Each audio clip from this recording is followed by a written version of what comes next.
Hi friends, welcome back to my channel சமையல் with அனு. இன்றைக்கி நம்ம என்ன டிஷ் பார்க்க போகிறோன்னா ஒரு சூப்பரான வேர்க்கடலை குழம்பு தாங்க பார்க்க போகிறோம்.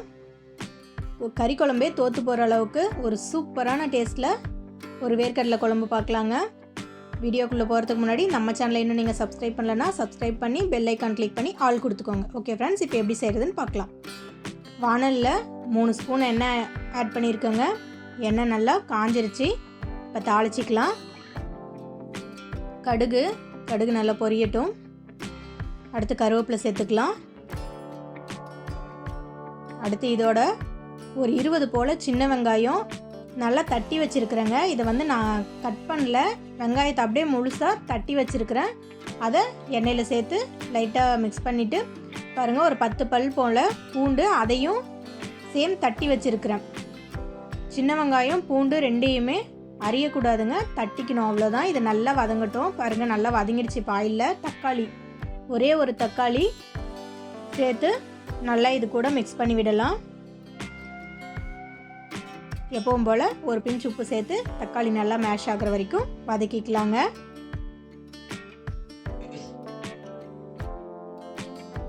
பாருங்கள், தக்காளி நல்லா வதங்கிடுச்சு. இது கூட நான் இன்றைக்கி பீர்க்கங்காய் சேர்க்குறேங்க.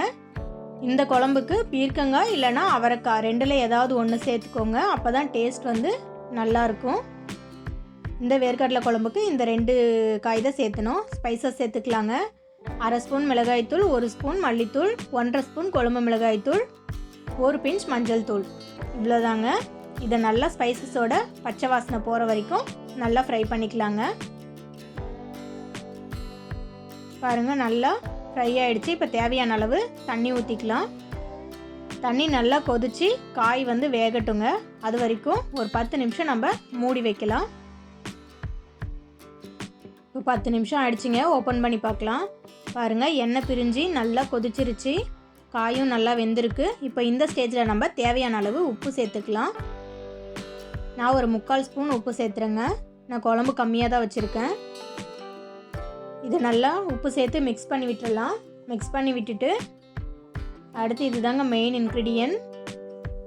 வேர்க்கடலையை நல்லா தோலெல்லாம் ரிமூவ் பண்ணிவிட்டு பேஸ்டாட்டம் அரைச்சி வச்சுருக்கேங்க. அதை அப்படியே சேர்த்துக்கலாம். பச்சை வேர்க்கடலையாக இருந்தால் கொஞ்சம் வறுத்துட்டு அதுக்கப்புறமா தோலை ரிமூவ் பண்ணி பேஸ்ட் பண்ணுங்கள். வறுத்து வேர்க்கடலையாக இருந்தால் அப்படியே நீங்கள் தோலை மட்டும் ரிமூவ் பண்ணிவிட்டு நல்லா பேஸ்ட் பண்ணிடுங்க. மிக்ஸ் பண்ணி விட்டு திரும்பவும் இதை ஒரு 5 நிமிஷம் மட்டும் மீடியம் ஃப்ளேமில் வச்சு மூடி வைக்கலாங்க. குழம்பு நல்லா கொதிக்கட்டும். 5 நிமிஷம் ஆயிடுச்சுங்க. திறந்து பார்க்கலாம். பாருங்கள், குழம்பு நல்லா கொதிச்சிருச்சு. எல்லா பொருளோட பச்சை வாசனையும் போயிடுச்சு. நமக்கு சூப்பரான வேர்க்கடலை குழம்பு ரெடி ஆகிடுச்சிங்க. கறி குழம்பு சாப்பிட்ற அதே டேஸ்ட்டில் இதுவும் இருக்குங்க. கண்டிப்பாக ட்ரை பண்ணி பாருங்கள். இப்போது இந்த ஸ்டேஜில் நம்ம எப்பவும் போல் ஃபைனலாக லைட்டாக மல்லித்தலை தூவி அடுப்பை ஆஃப் பண்ணிடலாங்க. இந்த டிஷ் உங்களுக்கு பிடிச்சிருந்தா கண்டிப்பாக லைக் பண்ணுங்கள், ஷேர் பண்ணுங்கள், சமையல் வித் அனு சேனலை சப்ஸ்கிரைப் பண்ணுங்கள். தேங்க்யூ. நெக்ஸ்ட் வீடியோவில் பார்க்கலாங்க. பாய்.